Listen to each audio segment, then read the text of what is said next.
भारतीय संविधानात पूर्वी 22 भाग होते, तर मग सध्या किती भाग आहेत? या प्रश्नाचे पर्याय आहेत मित्रांनो. पर्याय 1 23, पर्याय 2 24, पर्याय 3 25, पर्याय 4 26.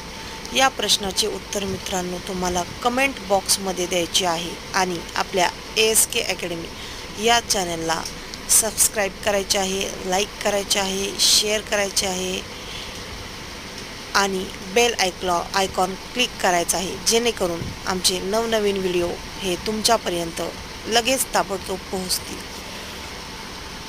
धन्यवाद.